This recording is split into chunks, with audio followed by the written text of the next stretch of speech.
গল্পের নাম মধ্যরাতের ঘণ্টা। একটা পুরনো স্কুল ছিল শহরের একদম পাশে, নাম সোনারপুর উচ্চ বিদ্যালয়। দিনে হাসি খুশি, ছাত্রছাত্রীদের ভিড়ে জমজমাট। কিন্তু রাতে নাকি ওখান দিয়ে বাতাসও যেতে চায় না। সবাই বলে স্কুলের পুরনো বিজ্ঞান ল্যাবে নাকি একটা ঘণ্টা আছে, যেটা প্রতিদিন রাত ঠিক 12টায় নিজে থেকেই বাজে। টান টান টান।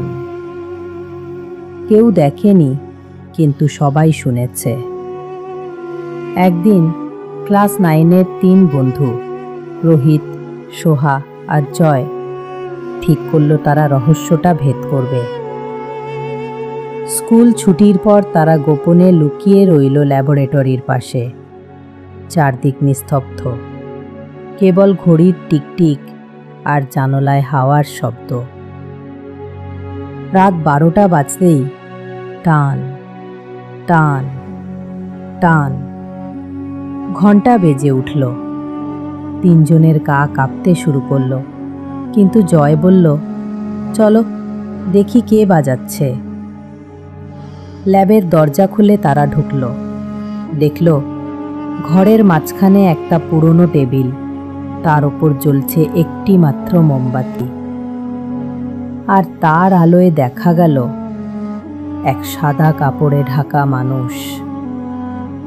রোহিত চিৎকার করে পালাতে যাচ্ছিল, কিন্তু হঠাৎ লোকটা বলল, ভয় পেও না, আমি তোমাদের আগের স্যার, বিজ্ঞান শিক্ষক রনেন স্যার।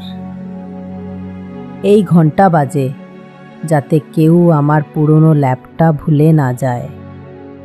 মোমবাতির আলো নিভে গেল। 3 জন আবার আলো জ্বালাতে গেলে ঘরটা ফাঁকা।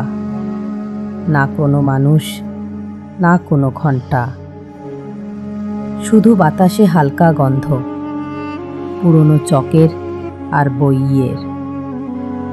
পরদিন সকালে যখন তারা ল্যাবে গেল, দেখল ঘরটা বন্ধ, আর দরজায় লেখা, বিজ্ঞান ল্যাব বন্ধ রাখা হয়েছে 20 বছর ধরে।